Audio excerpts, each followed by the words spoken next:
Hello and welcome to the Distance podcast, brought to you by the Institute for Liberal Values. This is where we talk about how we can strive for a world in which freedom and reason are at the forefront of all human society. In this week's podcast, Elizabeth Spivak and Mike Burke discuss the concept of utopianism, and how the only really way to try to bring a utopia about would be to depend upon social pressure, which would be more likely to fail outright or even result in a dystopia. Finally, an example of the above would be the extent to which the utopian aspects of critical social justice are being foisted upon us by very coercive tactics. Hello and welcome, everybody. Today we are going to discuss utopianism and the problems therein. But before we go any further, because I always think we should say this at the beginning of every podcast, if you're on YouTube, please like the video, even if you don't like it, and leave a comment. Even if you have nothing interesting to say. On the off chance that you do have something interesting to say, I shall endeavour to respond to you and have a discussion with you. It's quite possible at the moment because there aren't too many people who follow us yet, hopefully yet. But if you could leave a comment, share the video, retweet it on Twitter, or leave a review on Amazon or Spotify or whatever it is, anything like that. Put it on Facebook, anything at all, that would be doing us a huge favor. So please do that. Please, please, please. And if you have a podcast, we'd be happy to share yours as well and help you out with yours. So long as you're not advocating for anything crazy like, I don't know, let's not go there. No, Utopianism. Like Utopianism that we're going to get into right now. Okay. Okay.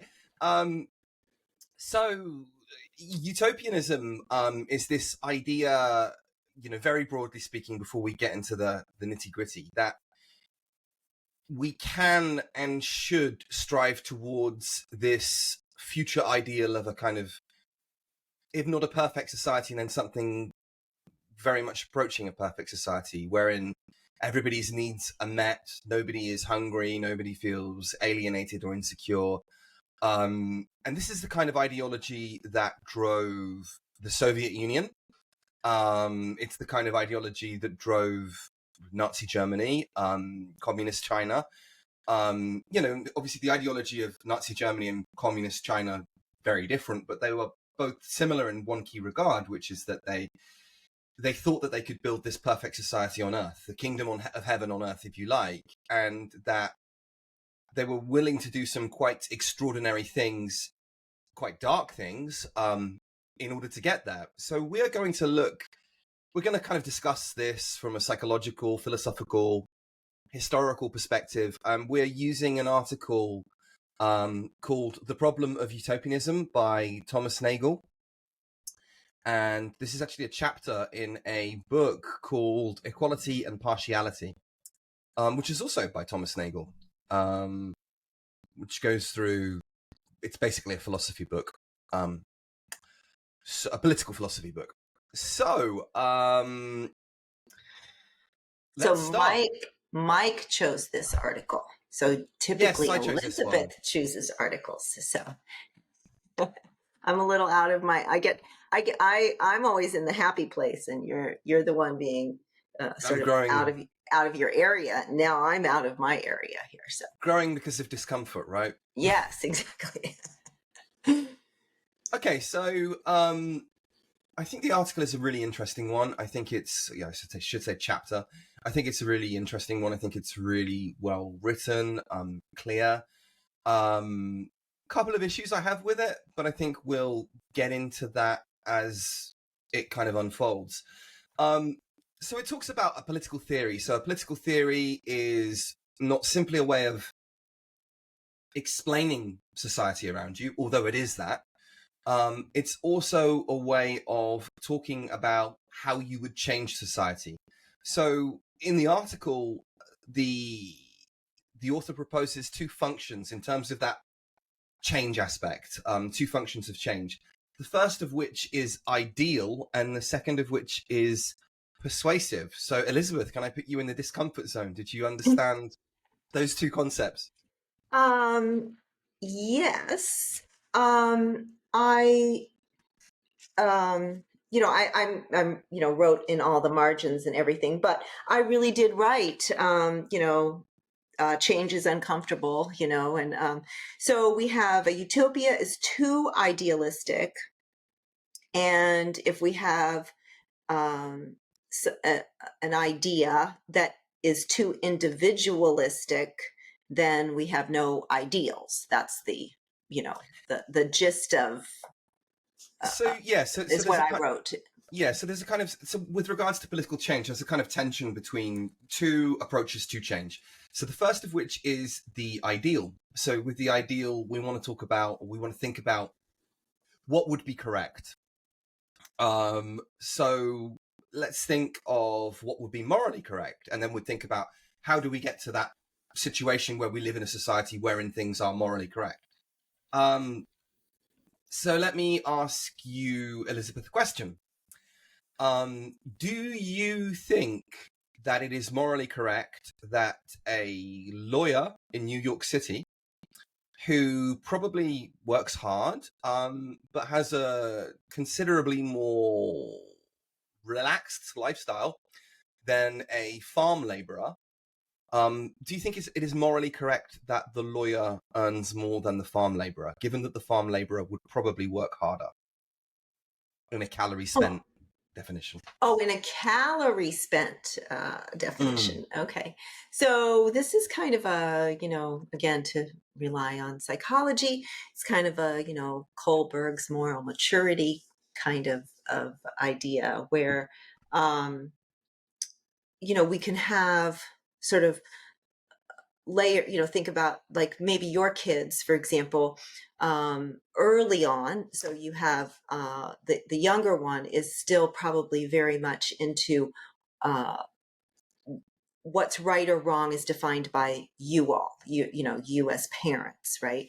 But the one that's a little bit older is starting to figure out that, maybe like what's right or wrong maybe is a little bit more like what he could get away with, right? And so we have these sort of different, so, and then as you get, most people, I actually should have, didn't know you were going to ask me this question. I could have gotten Kohlberg's moral maturity scale out. But as you go up the scale, most people don't go beyond a certain level, which is more what they're talking about here in this article, that we that you need to convince people sort of to follow certain rules, and then you get to a higher level where people actually decide the rules in event specific, situationally specific ways. So, for example, in the highest level of moral maturity, one of the examples is that a man would actually break into a drugstore, a pharmacy, in order to get pain medication for his wife who is dying of cancer. Okay, so he's breaking the law by breaking into a pharmacy and by stealing medication, but he's doing it because it is a situationally specific moral thing to do, to care for someone who's in pain and is dying. So, so I guess I refuse to answer the question, because there are so many, I guess I would say like it would depend on the level of moral, the level of morals that I would be considering. And so, as you say, like if we're going to measure this by, say, calories burned, and you don't buy into the whole thing where chess players burn a bunch of calories when they play chess, if you don't buy into that whole theory, then, if you want to define it that way, then no, however, there's cyclical work to being a farmer. So, maybe they don't always burn more calories. So the idea is that before we get to the persuasive, you've kind of jumped into the persuasive there, which is like, well, let's think about the individual situation of the person whom we are judging. I'm certainly not saying we shouldn't do that, but what Nagel, I think, is trying to suggest is that before we get to the persuasive, we should first think about the ideal, because the ideal and the persuasive hold each other in check. So in that sense, I would say personally if I am existing within the ideal and the ideal in isolation from the persuasive for now, Nagel's not suggesting that we don't do both. Quite the contrary, he's suggesting we do both, but he's suggesting that because they can be antagonistic to one another, that we do one before the other. So I would say, I would agree with the Marxists. I would say that absolutely it is. I mean, if I think about the pressures that a farm laborer would have to endure, the amount of money they receive, the risk to their health, the risk of injury, the problem with buying a nice house or looking after oneself, all of them would seem to be higher than the lawyer. That isn't to say that the lawyer has an easy life, but it would seem to be worse for the farm laborer. So therefore, I would have to argue that from a purely ideal point of view, the needs of the farmer and the needs of the lawyer being similar, although actually the farmer may have more needs because he would probably need to eat more calories in food in order to sustain his efforts, that the remuneration between the farmer and the lawyer should be equal, or maybe even greater for the farmer than it is for the lawyer. But it's not. And so why is that? And so that would then lead us into the persuasive. So, okay, so we have a lawyer. Lawyers tend to be very powerful people within society. They often go on to be politicians, for example, so hold some actual physical power. But could we persuade a lawyer that the farmer is of more moral worth and that he or she should give up the extra income that they earn in order to level themselves out with the farmer? What do you think? Should we convince them to? Would we be able to? Oh, would we be able to? I doubt it. And I will say, we're using lawyers as an example. I don't, I'm using old statistics here, but the distribution of, of income for lawyers is bimodal, and most lawyers actually don't make more than $60,000 a year, like the majority of them. Then there's another hump of people that do make a lot of money. I mean, I'm introducing all these complexities, which is exactly what the author is doing, right? Saying like, oh, well, it's actually not that easy. It's easy to say, yes, like, we should, distribute everything equally, but not so easy to, to convince people, because there are all these buts, but for, right? Oh, well, oh, I'm a lawyer, but, I'm barely squeaking by, in an expensive, I don't know, in Chicago or some other big city, I'm barely making a living or whatever. So yeah, I doubt that we could, although some, maybe for some we could, but for most, I would say not.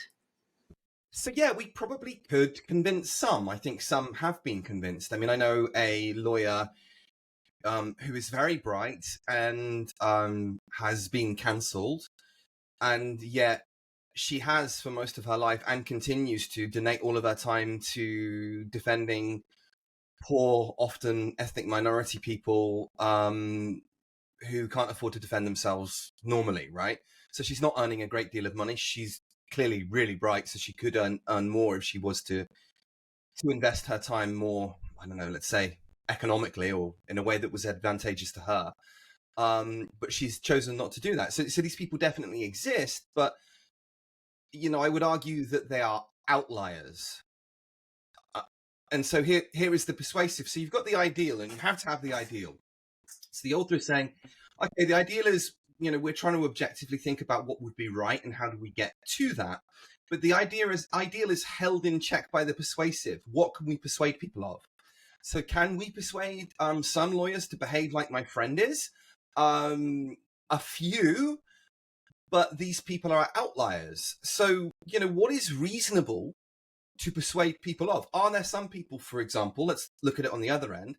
Are there some people who we could not persuade to give up a penny?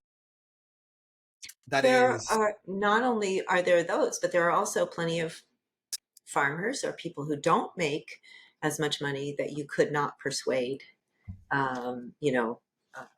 to even things out either. So, so we can't forget about that there, that there are, this is called system justification theory, that, they justify the system that they're in, and would not be interested in, a different kind of.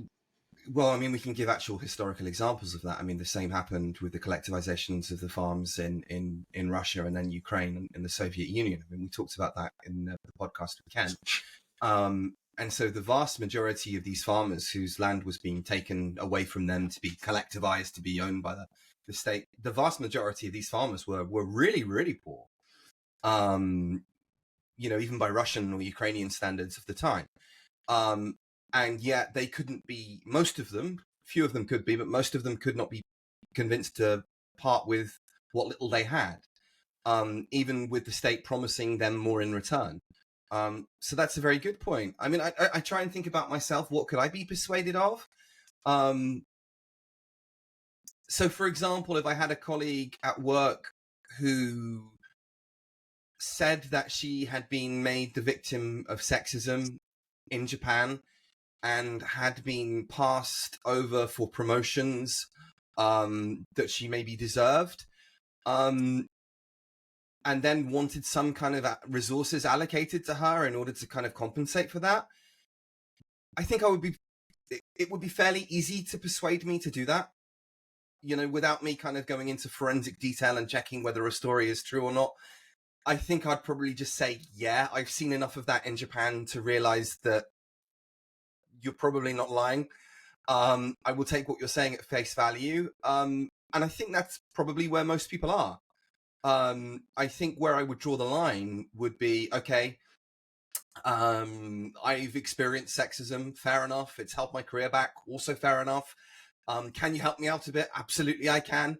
But also, you're guilty of sexism, and you're the one that's held me back, and you must resign from your position in order to give it to me. And I think that's where most people would draw the line, right?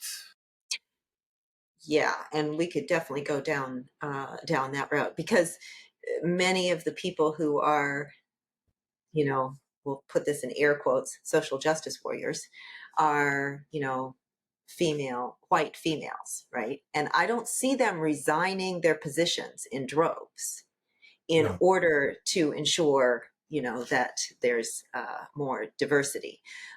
So one of my students did a project on the better than average effect, and I think we've talked about that on the podcast before, where most of us think we're better than average drivers, we're better than average marriage, we have whatever. And in her thesis meeting, it was about her thesis was about hiring minorities. So she had resumes with little subtle hints that maybe somebody was a minority, or maybe, some sort of minority. So all different shapes, sizes, and varieties. And, most people actually picked the minority hire. That was the majority of people picked the minority hire. So these are young college kids, very aware of stereotypes and prejudices, and they tended to say that they should hire the minority.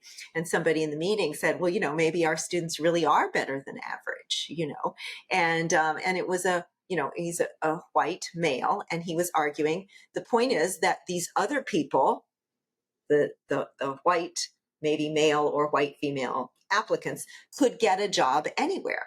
And I'm thinking to myself, I don't see you resigning your job for, these, and, right in the meeting, that's what I was thinking, is you're not resigning your job so that minorities could you're glad you got this job, right? And I don't know if there were minority participants in the pool of applicants or whatever, but we don't see people massively resigning their positions for their cause. No, and I don't think they should do either. Personally, I'm certainly not condemning them for that. Fair enough. You do have to put yourself first in these things, and that's absolutely fine and normal, and not pathological at all. But we shouldn't be turning we shouldn't be turning qualified people down in order to hire a minority, because a qualified person can get a job anywhere. So It's I not true, but there we really, are. yeah, exactly.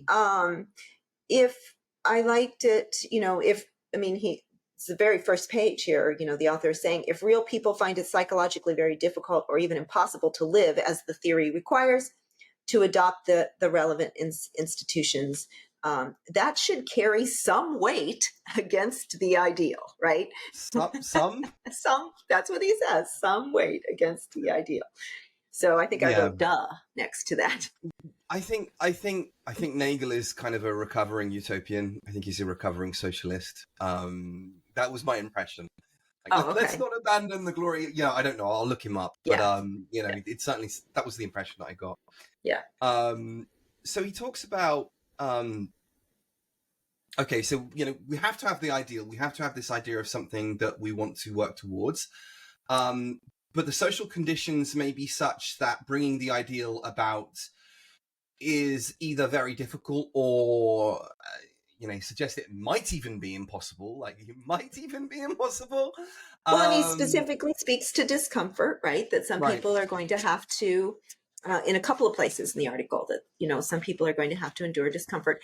And he also mentions that it could take generations to actually, several generations are going to have to trust in this ideal, which adds another layer of complications, right? They're going to have several generations before maybe there would be real change.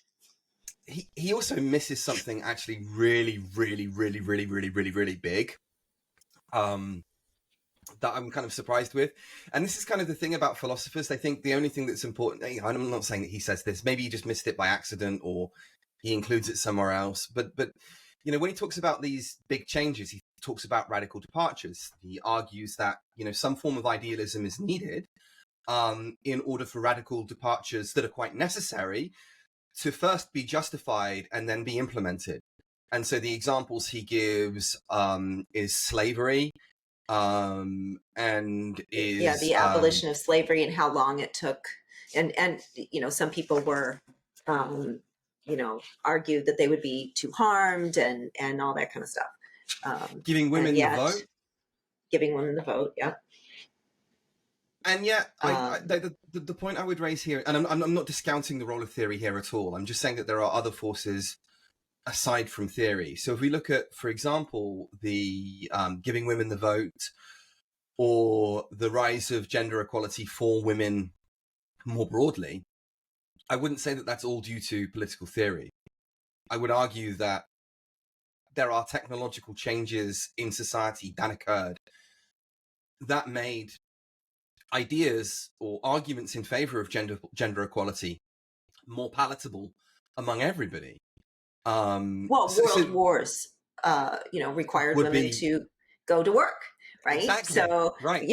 there were circumstantial things that intervened. Yeah. So it was very easy for you to argue before World War I, for example, look, women are just not physically cut out to work in these factories, even though factories by the time of World War I, were not kind of early industrial revolution at this point. They don't require the same kind of physical strengths as they would have done, 100 years prior. Technology had come on quite a bit by that time. That, you still, as a kind of, I don't know, I hate to use this word, but let's say patriarchal kind of old fuddy-duddy Victorian, you might have said something like, oh, well, look, there's never been a time in which lots of women were working in these factories, and frankly, why should we bother to think that such could be the case? And men have always done this kind of work, and men in the future will continue to do this work because we can't afford to experiment with women, and there's no evidence to think that women would ever be able to. Well, then World War I comes about, and you don't have the option. You don't have a choice, yeah. You have to go ahead with the experiment. So it wasn't as if the political theory might have helped justify some of it, most in retrospect, but you didn't have a choice. So the geostrategic realities of war imposed that necessity upon the United Kingdom, for example. And then after the war, when these women, we could see that these women had gone into the factories and done a pretty good job, it became very, very hard to argue that women were incapable of doing that because they'd done it already. And many of them did not want, of course, some of them went home and said, oh, well, my job here is done, but many did not want to quit. right? And they didn't want to go back to their, whatever, quiet little home life, whatever that meant. And that was, and that's kind of where I think the theory would come in, right? Justifying why they shouldn't have to. And by the way, I agree that they shouldn't have to. But what I'm trying to point out is that the theory, in terms of importance, is preceded by world events that make the changes that the theory wants to argue for necessary. Gender equality had a lot to do with technology. If the average male is going to be a far better farm laborer than the average female is, if you're going by 17th century technology. If you're in the 21st century and you're driving around tractors, much, much, much less so. And so, certainly there have been ideologically driven changes. But I agree that, probably, I mean, look, if you just like rely on psychology, right? Essentially most of us are lazy and we just prefer homeostasis to much of any change. So, there certainly are some ideological or moral, if you will, changes that, across time. But I think you're right. For the most part, those have been, still you could find some kernel there that was, situational, that, sort of forcing people. Well, even slavery. So slavery, I would say, is much more ideologically driven than gender equality. So, for example, if you look at the writings of Thomas Jefferson, lots of the founding fathers who owned slaves, lots of intellectuals of the time in Britain and America, people who actually owned slaves, who bought and sold slaves as well, they knew that it was wrong. They were quite open. This is not good. I mean, what they were worried about is if we emancipate all of these slaves, then they're going to want revenge, and it's going to have a massive uprising, and the consequence of that will be even worse than the emancipation of slaves. The emancipation of slaves will be a positive. They were wrong, but people knew it was bad at the time, and that gave the impetus for ideological change. But I don't think it's an accident that at the same time,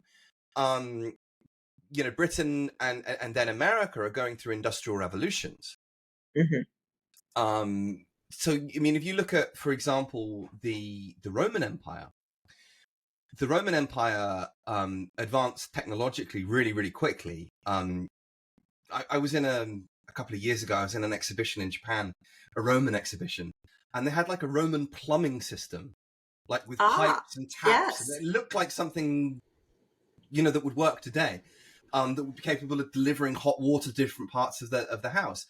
But one of the arguments why the Romans got to this point of quite high technological advancement that would be ahead of Europe for centuries to follow, maybe even 1,000 years to follow, more than that probably, was because the slaves retarded technological growth. Like that the whole economy was based on slavery, essentially, just attacking people, capturing them and using them as a captive workforce.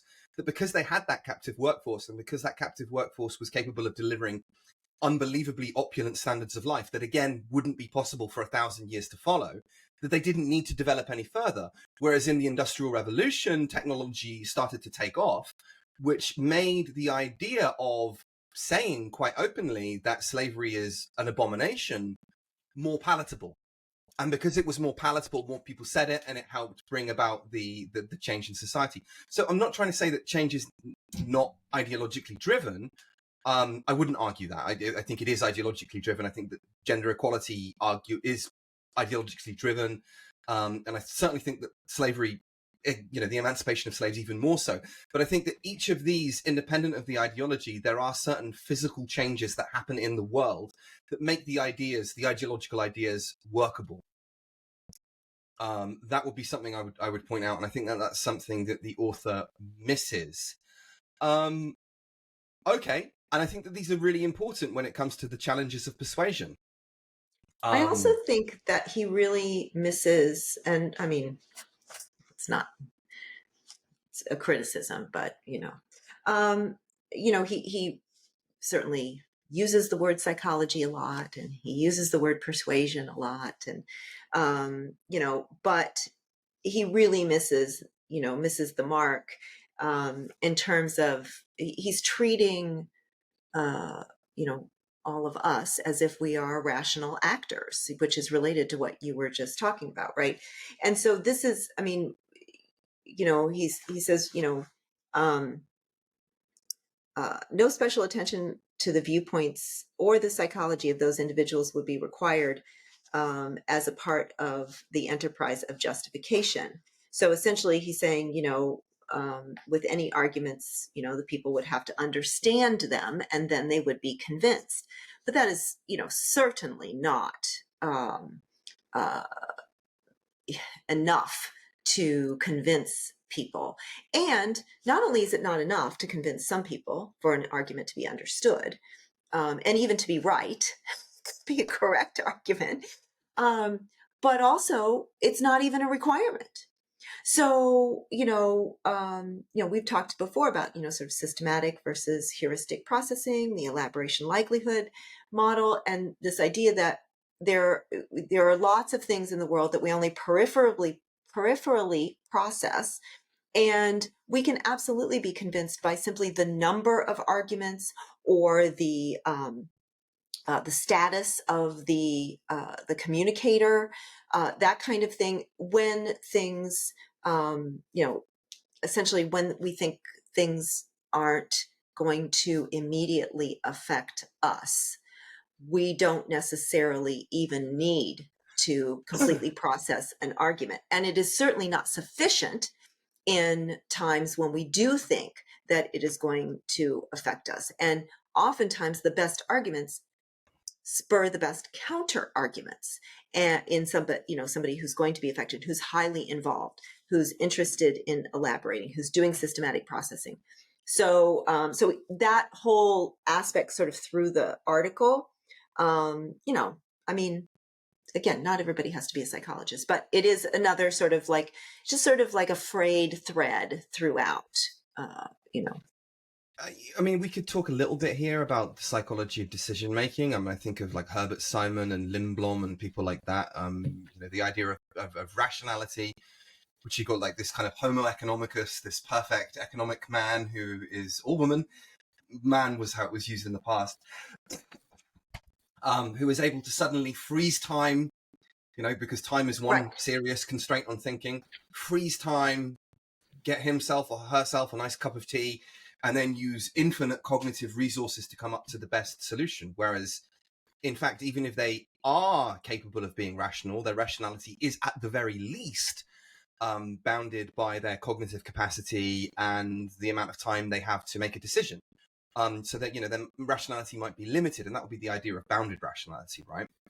And then there are some people who say that even that is pie in the sky, right? Yes. That people don't really make decisions in that way at all. And the last time I checked, not only don't they, but they can't. And when we think we are doing that, there's some evidence that some of the time that we're doing that, we're actually just post hoc describing that we did it. So we're being rational in a way, but we're rationalizing rather than being rational with regards to our decision, right? Correct. Yes. And this would be the kind of the disjointed incrementalism model, right? Where we kind of go one direction and we test it a little bit, then we go back, and if that doesn't work, we go another direction. If that works, we keep like tree branches out, and that kind of model of decision making. So it's very dubious whether I'd say human beings can be rational. Oh, the sure. extent to which they can be rational is very right. And as you say, there's all these constraints on it. And again, just motivation, interest, those kinds of things can't be discounted. So tribalism. Yeah. Absolutely. I mean, I remember when I was a kid, teenager, first studying informal logical fallacies, and really boning up on them and getting kind of like rehearsing them and practicing them and getting to the point that I could you know, they were like muscle memory. I could spot them automatically, and I could give 101 examples, and then, you know, I was really good at explaining them. And then being in a situation where I'd be debating somebody, and they'd come up with a transparently stupid ad hominem. You only said that because you're white. And then me explaining, no, me being white stands independent of the argument I make. I may have made it because I was white, but that doesn't detract from the argument being false or correct. It's either true or it isn't. So judge the argument by its own merit, independent of whether me being white caused it to say it, you know, because it could be I said it because I was white, and it might be true or not, right? It still could be true. And then somebody just doubling down, saying, no, but you're just saying it's because, and people agreeing with them. And people agreeing with transparently bad ideas, even though they weren't explained very well, just because of tribalism. And so, and here's the thing: you and I are both doing this all the time. Oh, of course. So, you know, I mean, and we don't recognize it in ourselves either. So, and it may not be tribalism; it may be something else, you know. But we are engaging in, you know, in superficial post hoc explanations where, you know, we're not paying attention to every argument, and some of them are, most of the time we don't get caught, or we don't catch ourselves, because most of our decisions are frankly not that consequential. They're just not. No. And so, you know, what toothpaste we buy or what yogurt we buy or whatever are not that consequential. However, even research on relationships. So when they bring people into the lab that are in a relationship, they ask them either to describe, you know, why their relationship is working or not working, or they just ask them a single question, you know, about the health and quality of the relationship. And it's the single question that's more predictive of who's together in 6 months than all that explaining and describing. So we don't even have a good. We're not good reflective thinkers. We're not good at knowing what's going on, and you know, again, we're just good post hoc explainers. So we're kind of like the press secretary of our own brains, rather than the pilot. So I, one cautionary note on this, though, like, you know, I would caution, you know, I'm not saying that you're saying this, but I've heard this argument made, or kind of iterations of this argument made so many times, that it's like, oh, well, you know, pure rationality is clearly impossible for all the reasons. So you just give up. Yeah. So you just give up. And I can never be, and it's all just kind of like my own kind of feelings and subjective. This is like one of the bizarre justifications for standpoint epistemology. It's like, no, you know, there really are some things that you can be quite rational on, and you can learn ways and become better with effort. And there's evidence for that. But that still doesn't mean that you should or could apply it in all cases. And there's many, because you would be frozen at the yogurt aisle of the grocery store. Well, this is what Soren Kierkegaard talks about. He talks about being lost in the infinite, right? Yes. So you've got like being lost in the finite, which is where you never use any rationality. You just like the decision's already been made. You maybe use your rationality to say why it's a good thing, but you just go down the railroad, right? Which reminds me, by the way, of the experience I had in Japan, where there was a queue for outside. So there's a train station, and there's this huge line for outside. And I thought, sod this, I'm not getting in the line. I'm going to deviate, and I'm going to try and find an alternative exit. 2 minutes around the corner, there was another exit with an escalator that nobody was using. Everybody was just stuck in the finite. This is the only way out. I'm not using my imagination to find an external, another way out. However, on the same point, there's this stuck in the infinite, which is more what you're alluding to, right? Which is where, you know, with any given option, there are a dizzying array of potential choices that you could take. And, you know, it probably is worthwhile for some things, not for all things. It is worthwhile sitting down and trying to have a good old think about what would be best for you. But at some point, you have to take a leap of faith. At some point, taking the leap of faith is the rational thing to do. Knowing that, you might be wrong, because if you had have spent more time thinking, you could have chose something else. But if you don't make a leap of faith, you're just lost. You're stuck. You're completely paralyzed. And so rationality can be maladaptive. You know, so we had actually, I had brought this up in a whole nother meeting that you were included on, which was, you know, satisficing versus maximizing. right? And so a utopia would be a maximizing, right? And so he's sort of, talking about, well, can we satisfy a utopia? And he seems to be kind of like going back and forth, so the utopia is the ideal, right? But can we figure out a way to get some of the people to just accept a satisficing version of the utopia, or go along? And I mean, I feel like that's part of what he's doing, is sort of suggesting that maybe not everybody has to buy in 100%. One of the things I loved, this description of morality. So it's on page 25.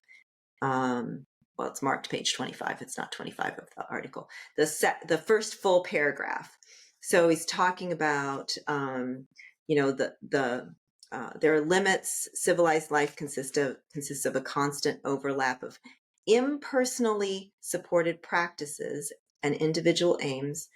But he says there's this morality of individual conduct, where morality allows for compartments for individual pursuits, while defining their boundaries by general standards. And I really liked that definition of morality. So individual compartments for pursuits, but defining their boundaries by general standards. So, yeah, I don't know. Did that resonate with you at all? I'm trying to look it up. So it's page 25. Did you say the first paragraph? The first full paragraph. Okay, I believe that some accommodation of this kind is itself part of the morality of individual conduct, rather than the result of a conflict between self-interest and morality, or an exemption of individuals from moral requirements. Morality allows compartments for individual pursuits while defining their boundaries by general standards. Yeah, so it seems to be holding the kind of the public and the private in tandem, which kind of harks back to his idea of when it comes to the ideal and what you can be persuaded of. I'm reminded here by the concept of a crazier. Have you come across this? So why is it that we do not do what we know is good for us? So we might know, for example, that it's not a great idea to drink a whole bottle of Johnny Walker Black Label on a Friday night, because the consequence in the morning will be pretty desperate. And yet I've done that before, and the consequences have been pretty desperate. Will I ever do that again? I'll try not to, but I might not be able to do it. Do you see what I mean? And so, and why is it that I would do something like that? Well, the reason I would do something like that is because the people around me, generally speaking, I wouldn't do it if it was on my own, but the people around me are kind of telling me what I should be doing. So there's a kind of boundary between what I individually know is good and right for me to do and what I'm being pressured into. I mean, I think this is more speaking about, I mean, that's just me spitballing. This is kind of talking about the morality that is imposed upon us by outside values, and then what our self-interest is. All right. So let me tell you. Let me give you a different example. Mm-hmm. So what this made me think of was my compliance work as an IRB chair, so an institutional review board, an ethics review person, right? Mm-hmm. So, and it made me actually think of the study for which we got canceled. So this is like when I'm reviewing research, I don't review the research on my own morality, right? I review the research on the ethics that are defined by the standards. Okay. So I might not like or think it's a good study, right? I might not like it. I might not think it's a great study. I might think some of the questions are stupid or, or even offensive, right? But if they are acceptable within the standards, the ethical standards as set forth by the guidelines, and or if somebody is doing something, asking or prompting someone to maybe think about something uncomfortable, do they have a consent document, say, for example? Are people, is this, a survey where people know they're in a survey, or are they maybe being observed and we have to, consider observational discomfort or something like that? But so long as they're doing it within the standards, right? It might not be my morals, my values, but they meet the standards. So that's why I was thinking about allowing for compartments of individual pursuits while defining the boundaries by general standards. So seeing the difference between what someone is doing and how you think about it and what the general standards think about. And I think that, that's one of the things that we are constantly prompting each other to try to do, when we read an article or whatever, where we might have a criticism about it, but at the same time, we reflect on, okay, does this meet the general standards? It's one thing for us not to like it or not to, feel good about it. It's another thing, Sure. Yeah. So I can give you an example of that in my own personal life. Working at a Japanese university. So, all right, American university. How about a student who turns up, submits their coursework, it meets the word limit. Okay. It's yeah. on the border of being a C, yes. but basically comes to every class and just sleeps for the whole class. What would you do? Yeah, well, no, because I can't, you can't. Sleeping through the class, right? That's not, so that's not disruptive to anyone else's learning, right? I wouldn't, well, there are things that are disruptive, but if one of the things I tell them is if they're going to use technology, they have to sit in the back of the room. Mm-hmm. Where nobody else can, see their screens and that kind of stuff. But I don't tell them they can't use technology. They paid for, look, I'm not going to be the technology police. I'm not going to be the stay awake police, right? So yeah, I don't, I certainly try very hard. I would never want to say that things like that don't affect me, because I can't know for sure. But I try very specifically to only grade students the way that our contract, which would be the syllabus, says that they will be graded. See, I mean, so we've got a kind of a real kind of tension. So usually in the kind of mark scheme, participation could be up to 20%. So if the student is the student engaged in the class? Well, if they're sleeping, I can't give them anything, right? Because they're not there. Right. And yet, it's frowned on to fail students, really at all within the Japanese system. I remember not my last university, the university I worked at before that, where, if a student failed the course once, they would have to retake the course the next semester. Sure. If they failed it the next semester, they would have to retake it again the semester after that. If they failed it 3 times, guess what happened? They're out. No. They got to watch a 1-hour video and then they were automatically passed. Oh, yeah. That's how high school is here. Yeah. That's what they've done with. Yeah. Oh, yeah. That's what they've done with high school. I don't even think they make them repeat a class 3 times. They just let them go to this computer thing and retake multiple choice tests over and over again until they get things right. And they're. So this is the idea of their diploma. So I think that they should be allowed to fail those classes, and that would be terrible for them in the short term, but really good for them in the medium to long term, right? Because it would light a fire up their asses. And it's against my morals to pass students or allow students to behave in that kind of way. And yet I feel that because my morals are different to the morals of the context within which I inhabit,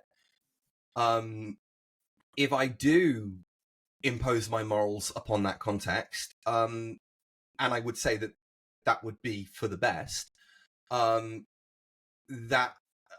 I will run into a lot of trouble, if not be actively ejected from it myself. And I've seen that happen to people. I've seen that happen to people who, were down the line making really good arguments about how we should have rigor, and why that's important, not just for the standards of the university, but for the students themselves, their own self-discipline, their own acquisition of knowledge, and you can keep going on down that line. And just people in meetings, and then them eventually finding an excuse to get rid of that person. So this is an example of sort of the way that higher education has been sort of revered almost as utopian, right?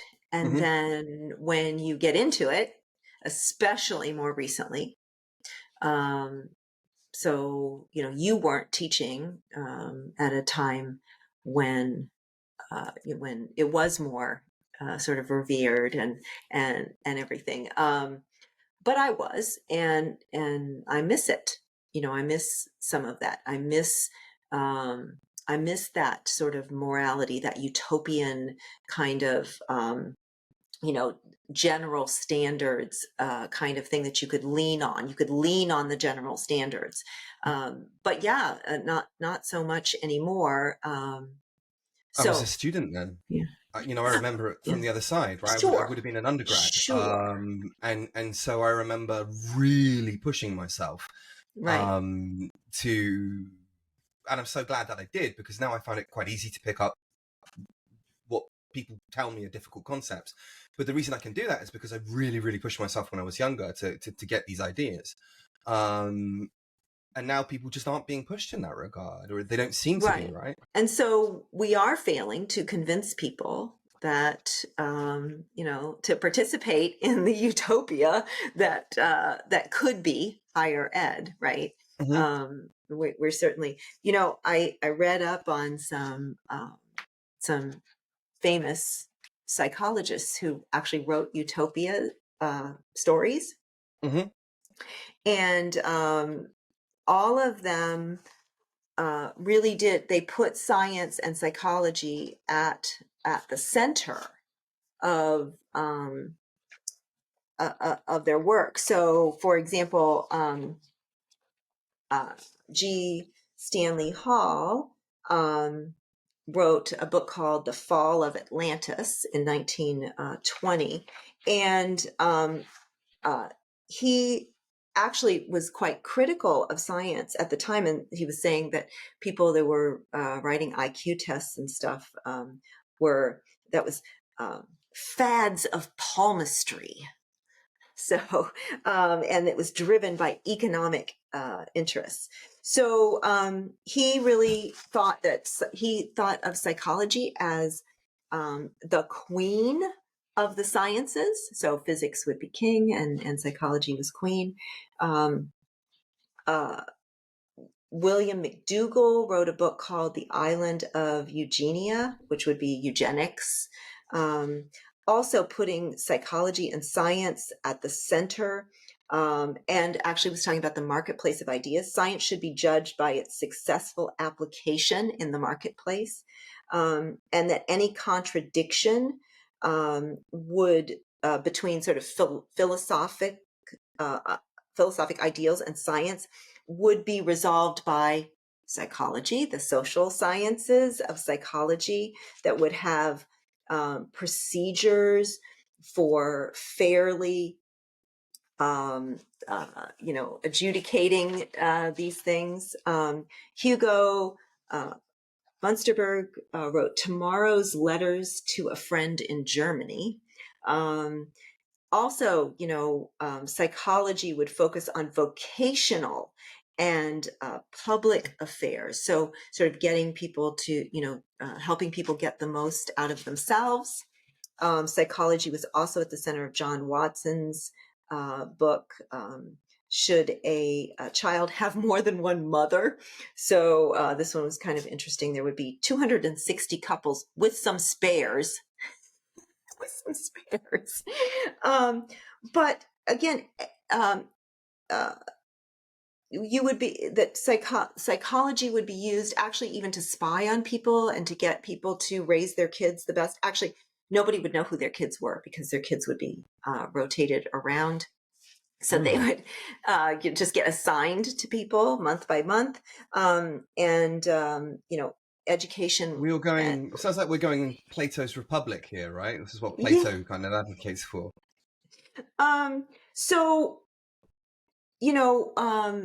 One of the sort of the conclusions, sort of is that, utopia without science is impossible. And science without utopia, though, is blind. So we need to sort of, search for that utopia. And even this author that we're reading, psychology he's talking about psychology, even though he's not a psychologist. So. You know what I think about these people who are advocating as holding utopia up as being the ultimate standard? I think they're fumbling in the dark.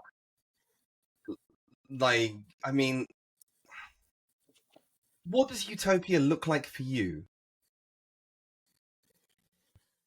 So that's an interesting idea. So I hadn't thought about this. So, and I guess it's sort of introduced by that quote that I actually liked, right? That, that there are sort of these individualistic sort of pockets of individualistic utopia kind of spaces, right? So our happy places, our safe spaces, our comfort zones, right? Yeah. And everybody would have it. Well, I can tell you what the utopia of a lot of people with whom I get on really well with my students. I always have gone on colleagues, not so much. Well, there are some colleagues who like me, but students, I never really have an issue with students. I always get on really well with them. A lot of my students, do you know what utopia is for my students? They could give you an answer in one word. Begins with D. Disneyland. In Japan. Had mentioned that. Yeah, you had mentioned that a few weeks ago. Yeah. And I say this without, I'm not holding back here. I mean, I really mean this, right? They are absolutely, in the West, we have this kind of almost French cynicism often towards these things where we kind of roll our eyes. Whereas the Japanese kind of roll their eyes at that kind of cynicism and say, no, you might as well throw yourself whole hug and just enjoy the fun. And they have a point.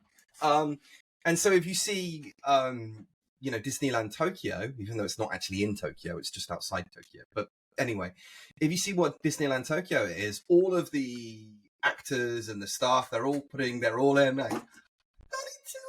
really kind of exuberantly Genki, and everything is perfectly clean and everything is executed to a really high standard. And university students, not just women, by the way, but men as well. University students are, that's what they love. They dress up in school uniforms and they go to Disneyland, right? And that's their utopia. That is their kind of paradise on earth, and it is easily accessible to them.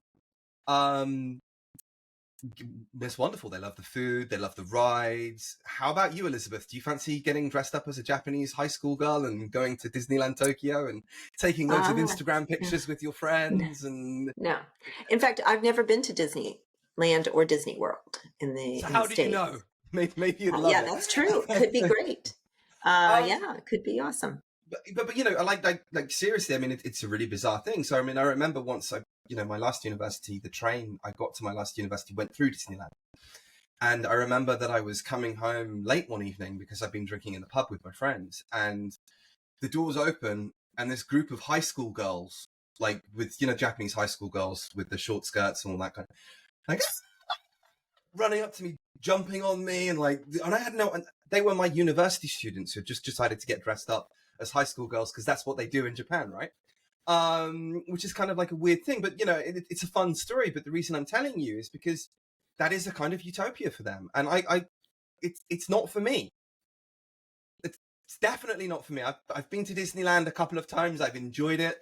I wouldn't want to go more than once or twice a year, and the only reason I'd want to go is because my kids enjoy it. But that isn't to say that it's any less valid as a utopia. But it is a real utopia for these people that they can actually go and visit. And the point I'm trying to get to, perhaps at length, is, when you're talking about finding a shared utopia, he brings up like John Rawls' idea of justice, in which we all share this same idea of justice. I don't think we have the same vision of what a utopia would be. Well, even those four psychologists, even though they were psychologists writing about how psychology would be at the center of a utopia, each one of them wrote this extreme, very different version. One of them only had 260 couples, for heaven's sakes. It's a pretty small. Right. Yeah. Well, Marx in the Communist Manifesto, the whole idea of communism was about kind of building up towards this utopia. Sure. There's only like a couple of lines in there about what it would look for. Like something like you can go hunting when you want and you can go fishing when you want. It's like, okay, great. That's a wonderful vision of how a society will work. Because that could have been true in the state of nature, kind of a more kind of Hobbesian kind of system. So in other words, like when you're talking about a utopia, I mean, and this being your guiding principle and arguing that we are working towards this utopia, I mean, it just strikes me like you're fumbling around in the dark. So the author actually asks... would argue, yeah. Oh, I was just going to say the author actually asks a question about that. So it says, so an initially attractive moral ideal is blocked by recalcitrant human nature. So, does this reveal the sinful inadequacy of human beings or the utopian inadequacy of communism? So that's on bottom of page 28 before that list of problems. Well, I mean, go ahead. Oh, I was just that. So I feel like that's sort of what you're introducing here is sort of because there could be so many different kinds of utopias, and trying to convince anyone to go for any one of them. Is that just that? Is that partly because humans are sort of difficult to convince? They do, especially maybe more now. Are much more individualistic and have are willing to sort of argue for their version, or is it is it the sinful inadequacy of human beings to be convinced, to be converted, if you will, to a utopian lifestyle, or is it the utopian inadequacy of communism? The utopian inadequacy of communism, clearly. No. If you just want to be left alone, like me personally, like one of the things that I find the most rewarding in life is to be left alone with a few books. Just leave me alone. Don't impose your kind of vision of society on me. Let me think for myself. Give me independence. And that's what liberalism is about, right? It's that we don't start imposing ideas on other people, or at least if we are imposing ideas on other people, we are trying to keep them to a bare minimum. Right, which goes back again, this compartments for individual pursuits, right, while defining the boundaries by general standards, right? So you get your, maybe you don't get utopia all day, every day, but maybe you get utopia for a little while.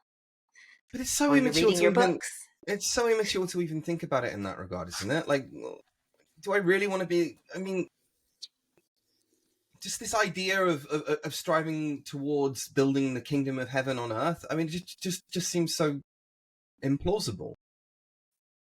Like one of the advantages of Christianity, for example, is insofar as it cautions against pride. It basically argues that the utopia exists and it's what you get to after you die. And if you think that you can build it on earth, then that's an example of hubris or pride, right? And down that route, madness lies. And the Christians are right in that regard, because every time somebody tries to build a utopia, it just descends into an appalling bloodshed. Life is difficult. Life involves suffering. People's ideals are different to other people's ideals. And, it takes all sorts, as you would point out, right? It takes all sorts. So, yeah, I mean, if we go through this list, so we've got number one, impersonally considered, the ideal of eliminating economic inequality is morally attractive. But who can consider anything impersonally? Right. No, but that's sort of like the way you opened the podcast, right? Like, okay, if I try to strip this of anything personal, then yeah, I can agree with that, that idea. But yeah. So that's holding things in the ideal, but then going into what you immediately did, which was to drag it into the personal, exactly. or the persuasive, as he would put it. Right.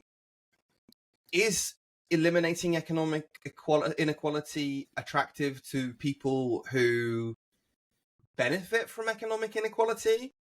Again, I'm sure there are a few, but generally speaking, no. Right.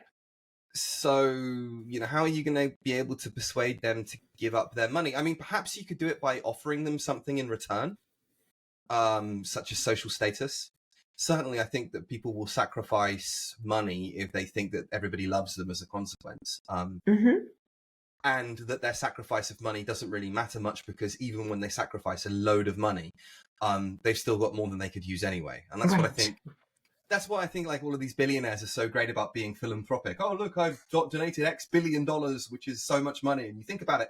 Yeah, well, for me, that's like an incredible amount of money. But for you could have donated 95% of your wealth and yet still be fabulously wealthy beyond my wildest dreams and unable to spend all of the money that you still have, even after donating 95% of it, right? So let's get that in context.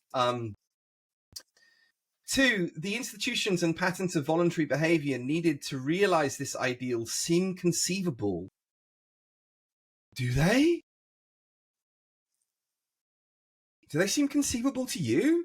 No, not particularly. So what? Let's like, as we dwell on that point, let's go back to page. Which I'm not sure what page it is. It's in my notes that I wrote. So basically, he suggests 3 ways in which you can persuade people in which you can change society by means of persuasion, right? So one of which is that you don't try to persuade everybody. You just try to persuade those people who could tip the balance. So, for example, politicians do this all the time, right? They realize that they're not likely to persuade enough people in a given region or area. And so they think, oh, maybe I could persuade 1 or 2, but not enough to tip the balance in my favor. So I'm not going to put money into campaigning in this area. Right. I'll donate it to somewhere else. Now, do I donate it to somewhere where the balance is very strongly in my favor? Probably not, right? Because again, my opponents can persuade 1 or 2 people to vote against me, but not enough to remove me from power. So where do I put the money? Well, I'll try and put the money in something that's much more kind of on a knife edge, where it could go either way. And if I do that, I'm more likely to gain more seats and therefore achieve power. So that would be the kind of the bounded version. I'm not trying to persuade everybody, but I'm just trying to tip the balance. And that seems to be the way in which politics in modern liberal democracy goes most of the time. And then there's the kind of the true democratic legitimacy, which is where you have a really good go at convincing everybody that this is what's good for society.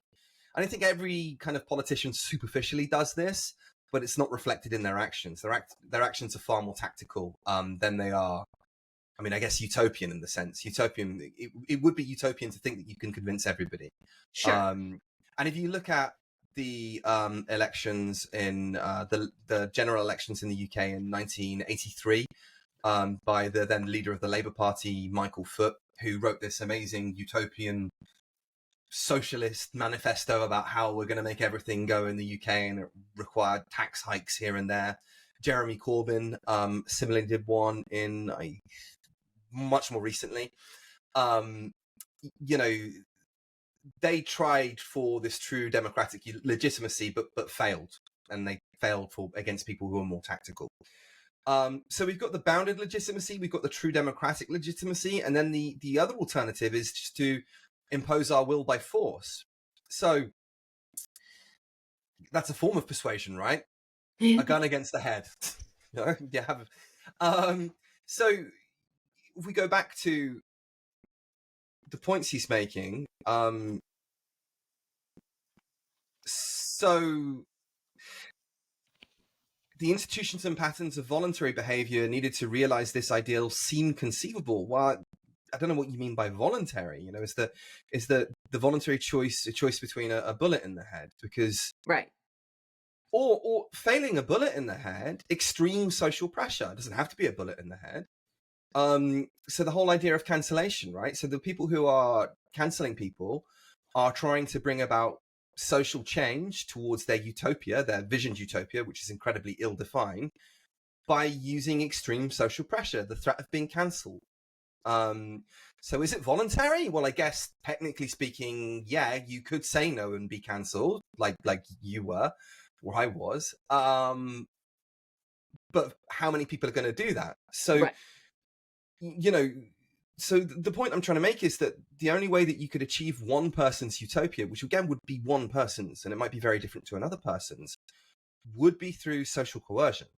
That's all I can see as being possible. I can't see there being enough consensus of view in order to push things forward. And by the way, I think that it would be extremely dangerous if you didn't have those divergence of opinions, because those divergence of opinions are required to hold one another in check. Like, would I mean, this is why everybody, when they get found out, they all drink the Kool-Aid. I mean, that's, drink the Kool-Aid and die, right? Because there's not a divergence of opinion up until that, and they're going to, the person at the top knows he's going to get found out, so everybody drinks the Kool-Aid. Let's go back to a kind of a critical social justice cancellation thing. A critical social justice cancellation purges all people who are competent from the system. And why does it do that? It doesn't, by the way, when I say it purges people who are competent, I mean, it purges people who are capable of being competent, which isn't necessarily the same thing as competence, right? So Aristotle, in a book he wrote called the Nicomachean Ethics, he talked about two kinds of virtues. One is the moral virtue. So if I was to say Elizabeth is smart, that means you have the brain power needed to do smart things. But the intellectual virtue, that's the intellectual virtue, being smart. But the moral virtue is going forth and doing smart things, like using your brain to point out weaknesses in the system within which you exist so as to improve it and benefit everybody, right? So there may be plenty of people within an institution within which cancel culture is rife who have the intellectual virtue of competence. They can see things that are wrong, they are capable of speaking out, and they're capable of pointing out solutions to those problems. But once you start to purge people for doing that, you purge people for having the moral virtue of being competent, that is, they've said that this is wrong. Once you purge those people, then even the competent people who remain are incapable of being competent, right? Their competence is rendered irrelevant because it's silenced, because they know if they articulate their competence, that they too will share the same fate. And so again, it goes back to this point, how do we achieve a utopianism? How do we get to this complete convergence of worldviews? Well, I think that you can't do that with extreme social pressure, and that even when you do that, you then lose divergence of opinion, which means you lose competence, and everything falls to shit. And that would seem to be what happens in communist societies. Or gets corrupted. Well, I mean, they're the same thing, aren't they? Yeah.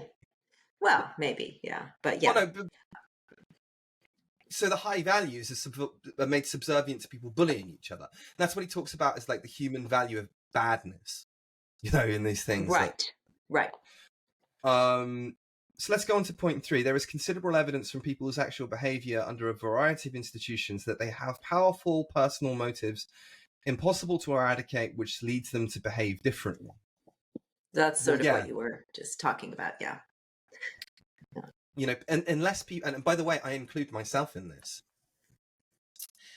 unless people are, so how about you make me king of America? What would happen? Like, the first thing that would happen would be I would start to get, unless I was kind of like a Marcus Aurelius or something like that, but I would start to get things wrong. I would think that I'm smarter than everybody. Do you know Obama actually did this? Do you know what Obama did to his Security Council? he invited them all in and then said, right, all of you lot, I'm smarter than all of you, so don't bother to question me and all this kind of thing. Apparently that's what he actually did. And maybe he was smarter than all of them. Like maybe he was. Yeah.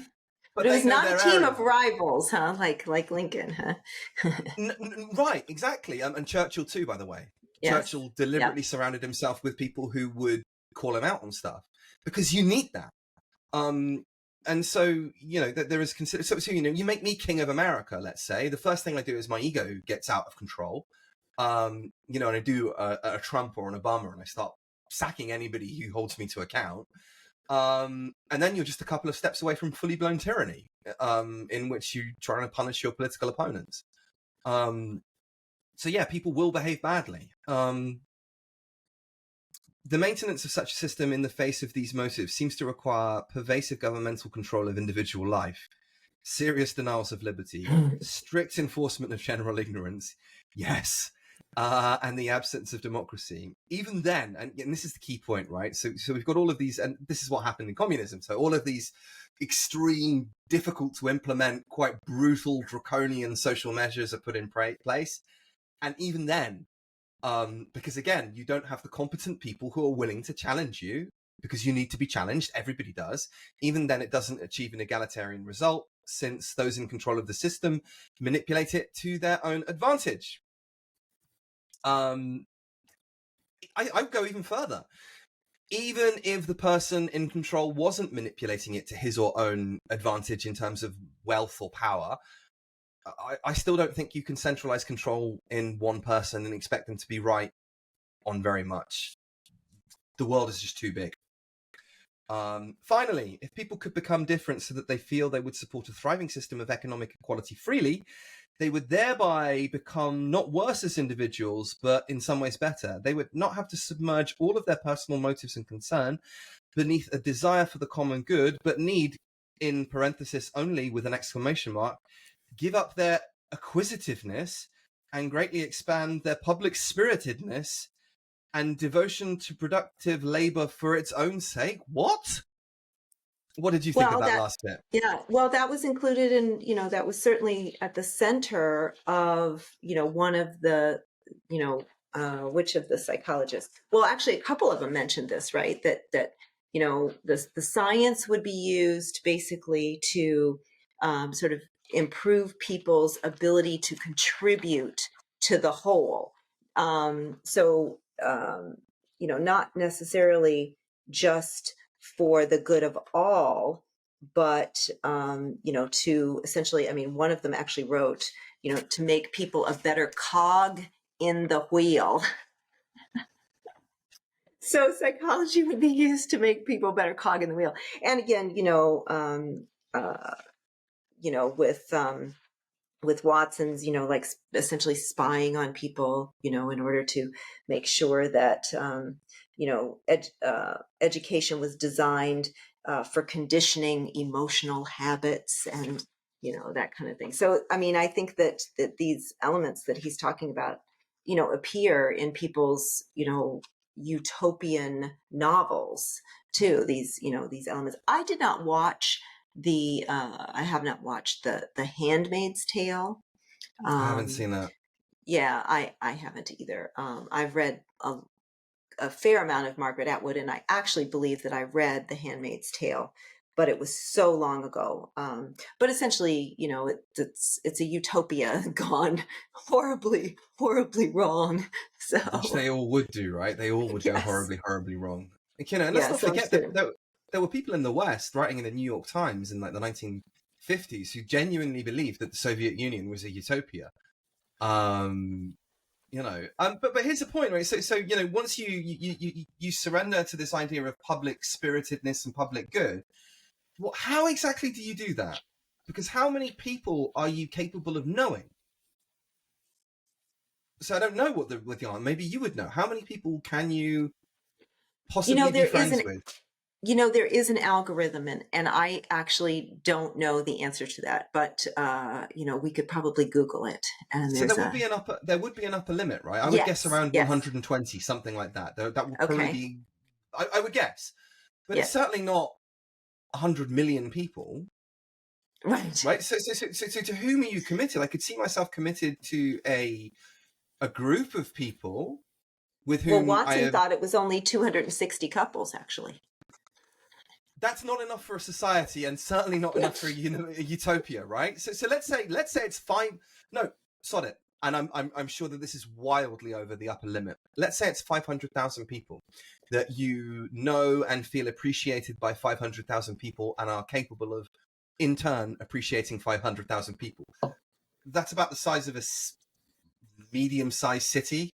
That's still not enough for a society. Right. Right. Certainly not maybe a kind of an Athenian kind of Greek society. It might be, but a kind of city-state. But I think even that's wildly. So I think this kind of idea of public spiritedness would be bounded by how many people you can actually know and be in a relationship with. And so that's why I think that this is utopian, because I don't think that you can have that many connections with people. I mean, unless you start to go all kind of like crazy, let's augment our brains with technology and stuff, and then maybe you could do it that way. Yeah, so the author mentions that, that it has to be justifiable, but also practically feasible. So, and what we keep saying is that even if it were justifiable, it's hard to argue that it's practically feasible. And to do it, go ahead. And to do it, we would have to depersonalize most everything that's personal. So, we would, it would sort of, it would require us to depersonalize almost everything that we consider personal. Which makes it unjustifiable. Yeah. But also, I mean, even even if you said you could justify it on that sense, right? That, you go all kind of Klaus Schwab and say, you will own nothing and you'll be delighted because you own nothing, because that's what he says. You're still trying to justify moving a radical change from a system that works, albeit one with flaws, with, unsatisfactory levels of inequality that we'd all like to improve. I would argue that liberalism is the way to do that, but there you go. But then they're saying, let's kind of implement some radical change towards something for which there is no evidence would be a better thing to move towards. Yeah, when we talked to Ken Pope, I mean, one of the things that again, really stuck with me was, people seem to think that we could do communism better now. Now we get it. Like, now we could do utopianism. Now we could do communism better. Like, and that some of this, the arguments, the tribalism that's going on, trying to sell some of this stuff as, a utopia. They wouldn't call it communism, or some people do, but usually not the proponents, but they're, presenting it as much more of a utopia, egalitarian kind of state. And this, essentially a pipe dream that we could do it better this time around. So I mean, okay, so then like you can do it with all the coerciveness, can you? Because the coerciveness was what's called the problem. It's people who didn't want to go along with it. You didn't just let them. The communists didn't just let them sign out. The institutions required them to go along with it. So you don't even have control fully over the institutions. You've kind of infiltrated them, but you don't fully have control. You certainly don't have control of their explicit mission statements. Some of them you do, but not all of them. And you're saying that you can do this without all the coercion? But they're doing all the coercion. They're doing all the coercion now. They're doing awful things to people, and they don't have the power to shoot them in the head. And so as soon as you give them the power to shoot people in the head, why would we think that they would behave any differently? Given that we have the evidence of them behaving awfully even now. They absolutely would not. Oh, we can do communism better now because we're so much more enlightened, but you're acting atrociously. You're behaving like appalling bullies. You're already inventing people who are guilty of things that they're not guilty of. Why would we ever believe that you would do anything better than the Soviets did? You might even be worse than them, to be honest. Yes. So we're not signing up for a utopia. No, and what I would argue for is something much more incremental, which is realistic, I think, in terms of the way that people make decisions, and is that rationality is real. Embrace it, try and use it when you can, especially on the things that are important in life. But understand that you're going to make mistakes in your personal life, but also on a public policy level. So, and this is something that Karl Popper advocated for in The Open Society and Its Enemies. Is, make small changes, improve things in small ways, and gradually they will contribute to society improving in major, dramatic ways, as we've seen the progress of the 20th and 21st century achieve. But don't make the changes so big as you can't walk them back. In terms of the massive transformative changes to society that were needed, I would say that most of them have been done. And that's not to say that we still can't make progress on these things. Not that we're done, but I would say that they're mostly done. I wouldn't say that they're completely done. I would say that the move towards gender equality is not done, but I would say it's what percentage of the way there would you think it is within America? I mean, it would depend on your metric. So it's not like, but it's not like 15%. Do you know what I mean? Oh, no. Right. It's definitely going to be over 50, right? Same with racism. Yeah. I would have said like 75. Okay, there you go. I'm fine with that. And where gender inequality, I don't know if you'd agree with this, but what strikes me as where gender inequality remains a problem seems to be largely, although not exclusively, on the fringes of society rather than kind of in the most consequential places. Well, and I think that, again, to go back to the article, like, that now there are systems in place for the most part to fight against it, which there have not always been. So there are going to be pockets of individual problems, right? But the general process is there to make corrections.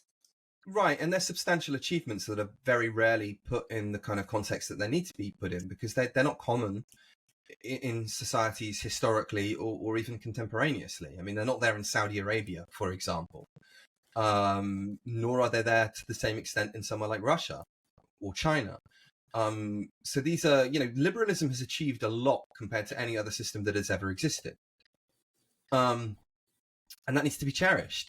So the job is not completely done, but it's mostly done. And all the evidence seems to suggest that the way in order to get it more done, although we'll never get it completely done, is to double down on liberalism, not to embrace some kind of pie-in-the-sky utopianism that has only ever really caused mayhem. So that's where I think I would leave it there. Anything to add? No. Okay, very good. So thank you for listening. See you next time.